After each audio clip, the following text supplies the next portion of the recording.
Good evening, Rams, and welcome back to the nerdiest show on the air. I'm Tom Isaacson. And I'm Alex Prast. We have a lot to cover, and tonight, Tom and I are all about esports and space travel. We'll be taking a journey through space. Well, actually, we're going to be investigating what it takes to journey through space, because it's not as easy as Star Wars or NASA makes it out to be. Then, esports will take the spotlight. We'll take a look at the ins and outs of Colorado State's very own Call of Duty team. Then we'll break down some of their best plays that they use to beat teams like Wyoming and Boise State. After that, we will meet with our fellow members of the sports CTV crew and put them to the test in the digital arena, after which they will tell us, are esports a real sport, or is it just a hobby? All this and more starting right now.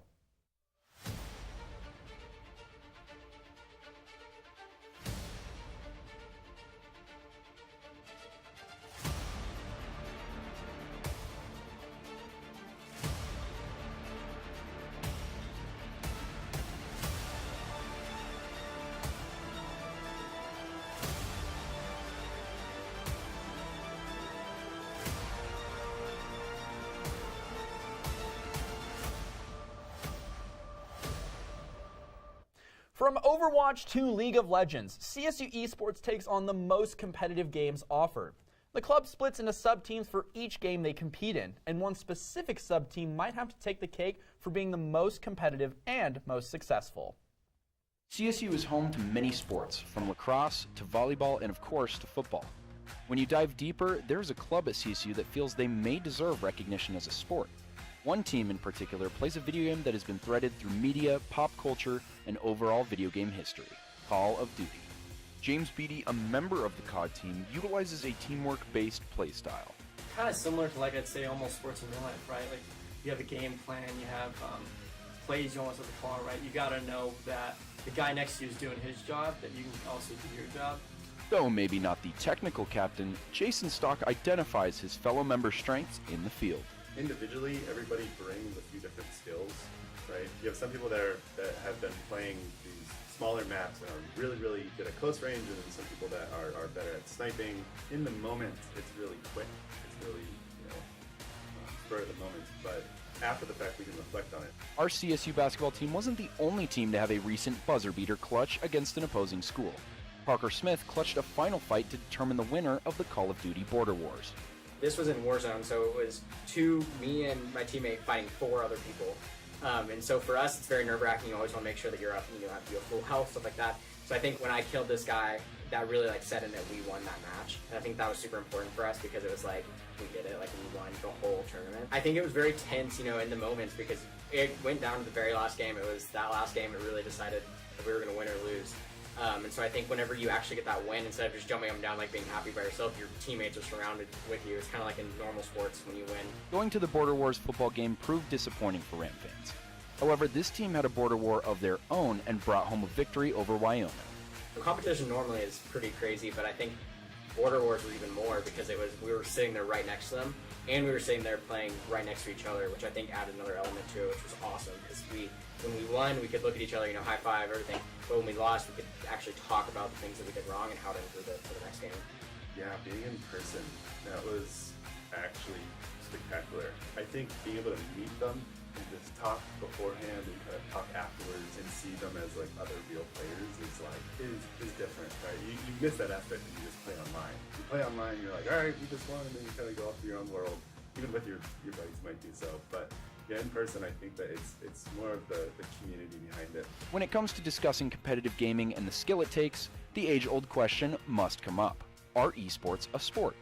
Well, I do. Yeah, I do think it is. I think it's an interesting line, right? Because it's it is digital, right? And so it's you need there to be physical activity to be a sport.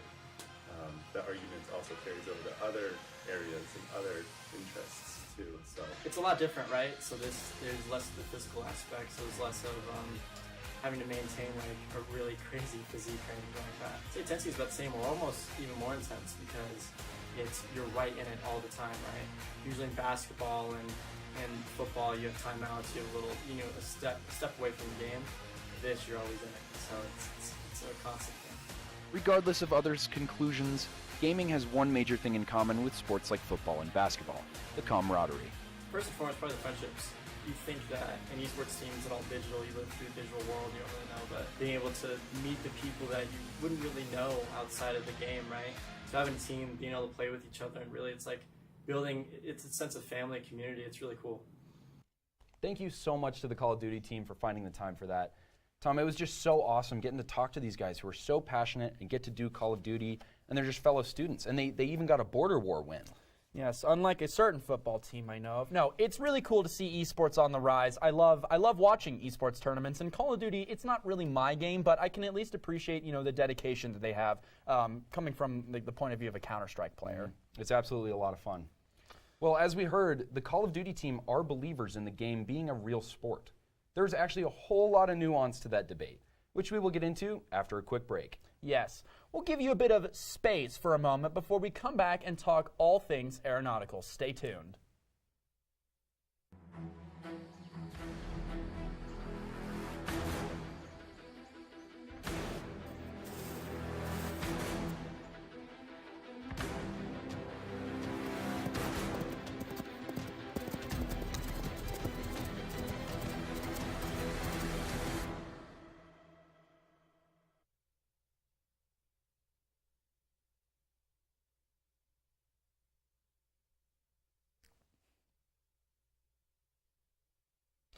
Welcome back from the outer break. Get it? Hyperdrives, warp cores, and a space stone or two would be all welcome technologies to have in the year 2022. And while those things don't really exist, let's pretend they did for a moment and contemplate how long it would take to traverse our universe with these insane technologies. So, for the final episode of Geeks, I took CTV where no one has gone before. Space is big, like really big. But how big is it exactly?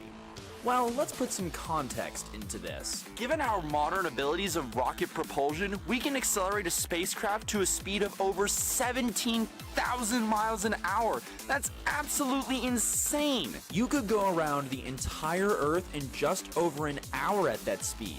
And yet, even at that insane speed, it still took astronauts over 3 days to reach the lunar surface.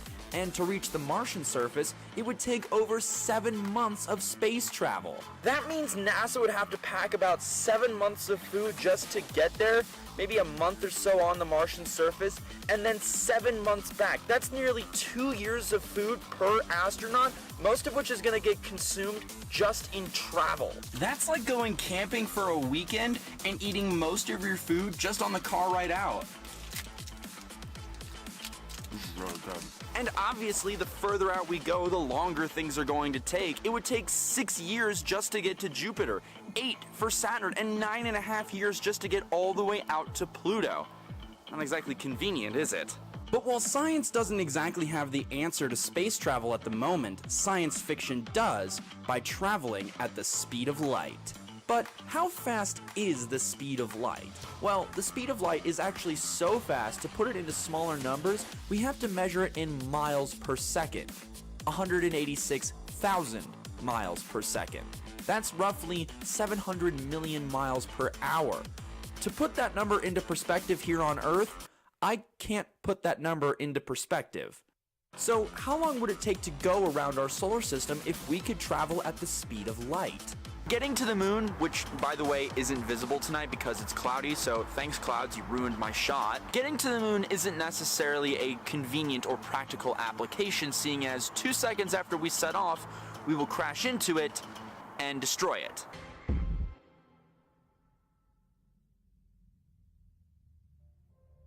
But going further out, at the speed of light, traveling to Mars would only take an average of 22 minutes. 22 minutes is approximately the same amount of time it would take to drive from right here in the Oval all the way to the city of Loveland. But instead of going to Diet Fort Collins, we're going all the way to another planet. From there, it's just 46 minutes to Jupiter, an hour and a half to Saturn, 4 hours to Neptune, 5 hours is all it takes to get to Pluto. That's the same amount of time it takes to get from Denver to Orlando. But what if we wanted to go further out than our solar system and visit other planets outside of what we know, like Proxima Centauri b, which is an Earth-like exoplanet existing within the habitable zone of its parent star, Proxima Centauri? Well, since it's 4 light years away, it would take 4 years to get there at the speed of light. And that may seem like a long time, but comparing that to the 6,300 years it would take to get there normally, I'd say it's fine enough. But what about going faster and further to explore strange new worlds and boldly go where no one has gone before?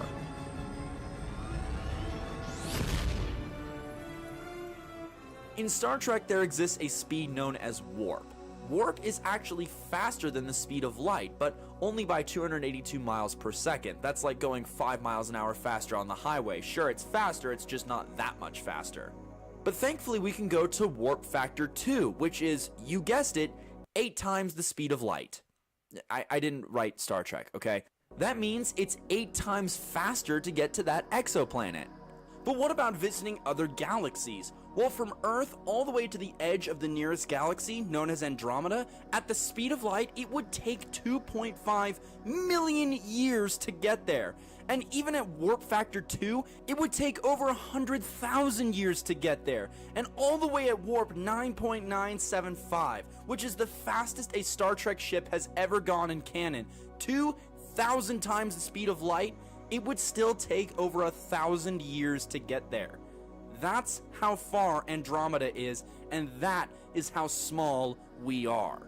Now, I'm sure there has been one nagging problem in the back of your mind while I've been explaining all of this, and that's, hey Tom, isn't it physically impossible to travel at the speed of light? And the answer is yes, it is. If we were able to accelerate mass to the speed of light, it would quickly convert into energy and then die. And you can see why that would be a problem. And also, not to mention the fact that if we were able to actually achieve that speed, accelerating from relatively nothing to the speed of light would flatten a human so much so that we would have to measure them at the subatomic scale. And yes, that would kill you.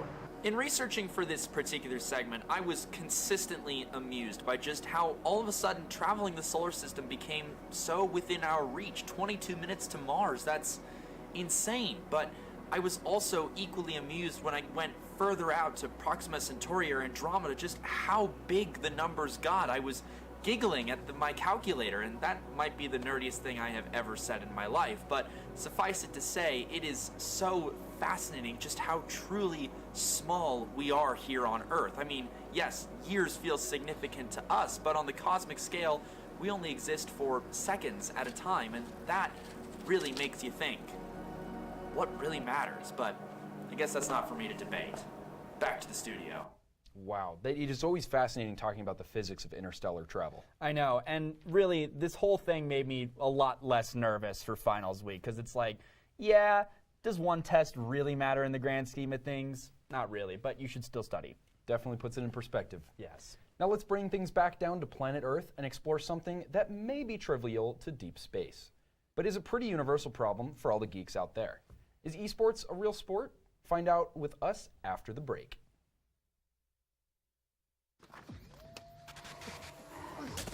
Multiple studies have shown that marijuana can slow both driver reaction and response time, which can be really dangerous. He's here. He's here. Wait. What? I can't drive. Why? My. Oh.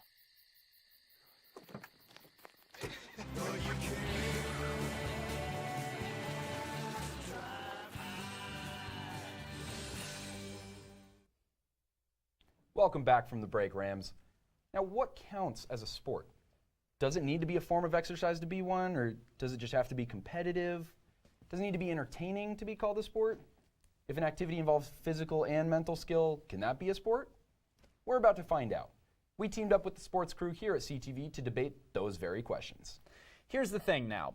Many of us have played sports at some point in our lives, whether that be on the playground as kids or in high school, in a club, or collegiate sports. But not everyone has played video games. So we thought it was important to even the playing field, as it were, and give our sports crew a chance to do some research on their own. To get the sports crew some esports experience, we're going to have them compete against each other, best 2 out of 3, in Counter-Strike Global Offensive, Rocket League, and finally Fortnite. First up is Counter-Strike. Wait, where did I aim? Hit right click. Oh yeah. Come on. Brennan, you're actually so bad. I hope you're doing better than me out right now. I am, don't worry. Where is everybody? No! I had him. That was Ella. Did you see that? Wait, did you kill me? No! Oh my god, that was the greatest thing I've ever done. Okay. Brandon, how many kills do you have? I have 18. I have 15. Loser. No! I should have switched my gun on that. Ella takes round 1 of Counter-Strike. On to round 2.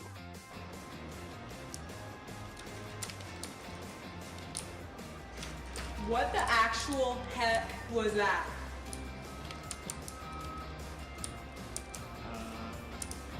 Alex!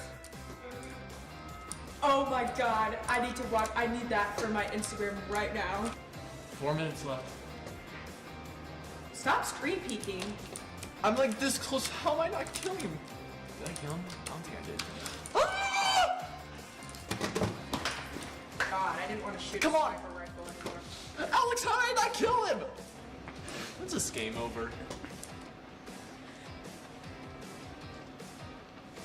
Most headshot kills. 18. You were the assassin? Dude, that's me. Ella crushes round 2, taking the win on Counter-Strike. On to Rocket League.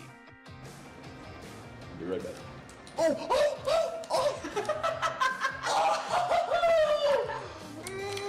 Brandon just turned Rocket League into MMA. You fell into my trap card, you Go! Oh, yes! Let's go! This That is was nothing easy. like real soccer. That's going in. You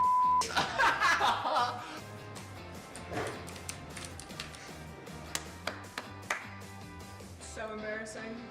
Brandon wins 3-1, taking round 1 of Rocket League. On to round 2. Easy, easy, easy, easy, easy. Boom. Why do I have to watch it get replayed? That's the question. Usually it's whoever scores the goal gets to determine whether or not the replay skipped.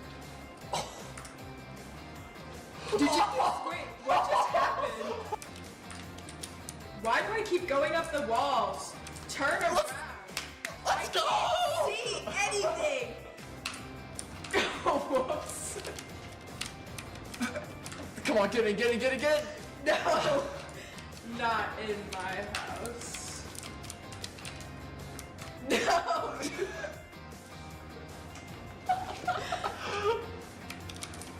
No! No! This is what we call assault and battery. Boom. Okay, Brandon, I want to try something. Don't move. Don't move? Don't move. Okay.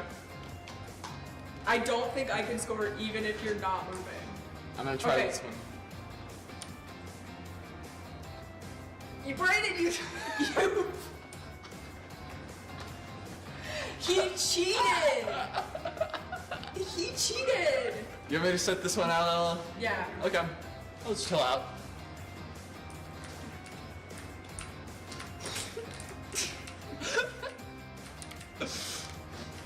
No. Go in the goal.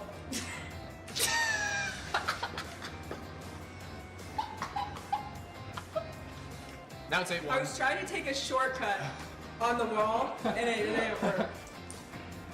Didn't. Boom. 9-0. 9-1. 9-1, Perfection. 9-1. Brandon shows no mercy with a 9-1 win, taking the Rocket League trophy. On to Fortnite. Are you dead? No. Oh, you're just I'm- hiding. She's I'm biting her alive tongue. and well. Right, yeah, right. yeah. Go up to it and hit spacebar. We'll shoot at it first, and then. What, really?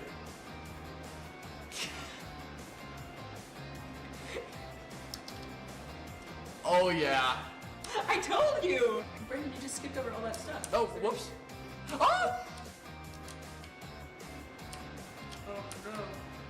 Oh no, Brandon. Oh, hit him again. That's a shotgun. You got one of I'm sorry. Oh no. Oh!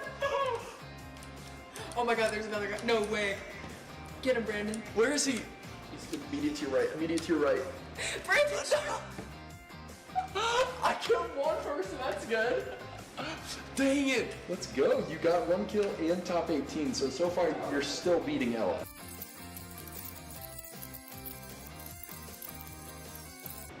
Oh, now I gotta move again. Oh my god.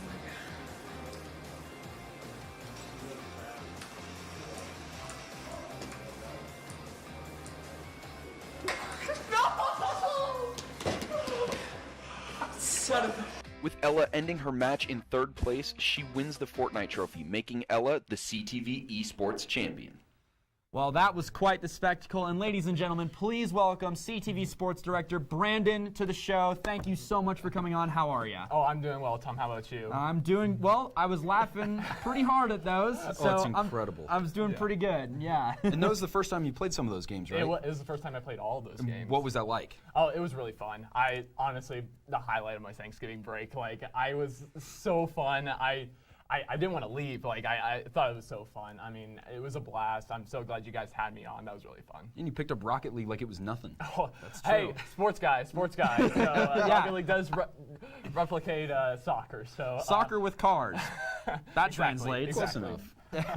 Yeah, but I mean, it was super fun. I mean, Ella had a great time, I know, as well. Unfortunately, she couldn't make it today, but I mean, it was so much fun. I had such a great time. So yeah. She picked up Counter-Strike pretty quick. Yeah. Now, with esports, becoming a bigger and bigger thing, the spectacle of it is becoming, is evolving as time goes on. There's millions of dollars invested in this, in advertising and putting on events in the space. Of course, the computers that fuel the whole thing. So, in terms of that, just talking about the spectacle, what do you think about, these esports events? Not just the sport, just the events. Okay, yeah, I actually did some research on it prior to the show, and I was really, really surprised by how big it is. Yeah. I mean, it's really cool. I mean, these guys, it takes a lot of training, a lot of effort, a lot of dedication to get really good at it, and I mean, it was really cool to see how much they progress and how much this esports has progressed over the years and becoming really popular. So it's really shocking just how far it's come. Yeah.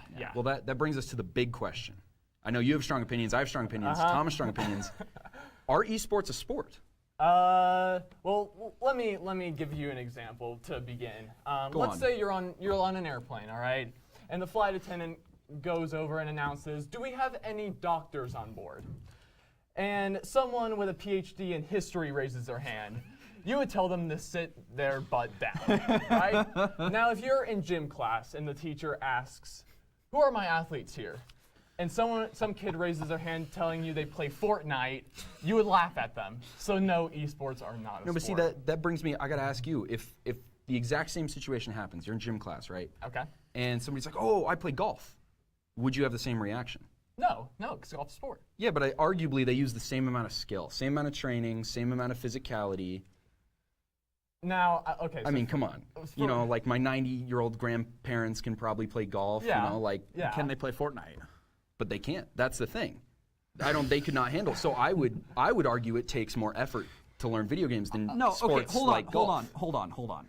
Let's talk this through for just a second. Because I don't think that there's really an apples to apples comparison when involved in this kind of thing. Because if you're preparing for running a marathon, for instance, versus preparing for a Call of Duty tournament, let's be honest here, there's really not a comparison of months and months of hard, rigorous training and dieting and preparing your body to go to the absolute limit of endurance versus sitting in a chair and pressing some buttons. There's no comparison to that. You say that, but I actually raise you. A lot of the really competitive esports teams, especially playing games like Rainbow Six Siege, Call of Duty is another big one, they do have vigorous training programs that are similar to football training programs. They make them work out. They do these intense training programs because it is proven that they perform better in esports when they're physically fit. So there is that component of it. And it also includes a lot of the mental strength. You talk about with hand-eye coordination, with baseball and football, like that level with gaming is unbelievable. It's hard to compare. No, I would definitely agree that the amount of training that goes with it is pretty impressive. I mean, just what you mentioned. I just think that, the amount of physicality and training, especially like the endurance and like training like with your body and stuff. I mean, I know that. I mean, golf like that's kind of more difficult. But like when you're talking about like football, baseball, hockey, basketball, I mean, to put those on the same level as esports when it comes to, you know, identifying whether they're a sport, like, no.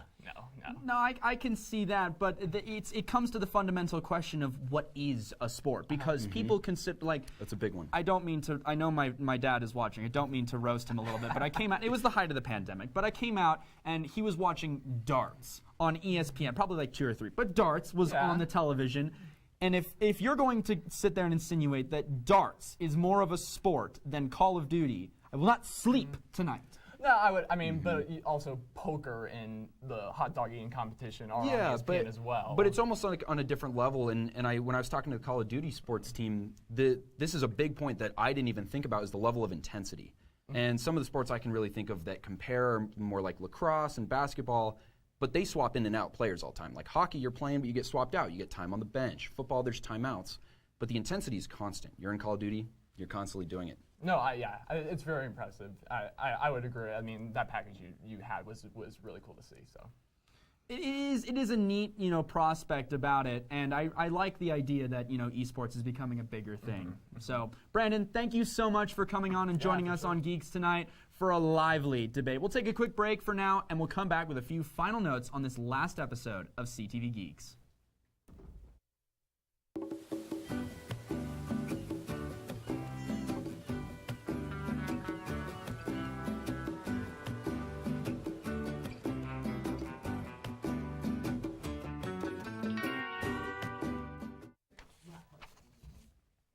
Well, Rams, we may not agree on esports status as a competitive sport, but at least we all know where we stand.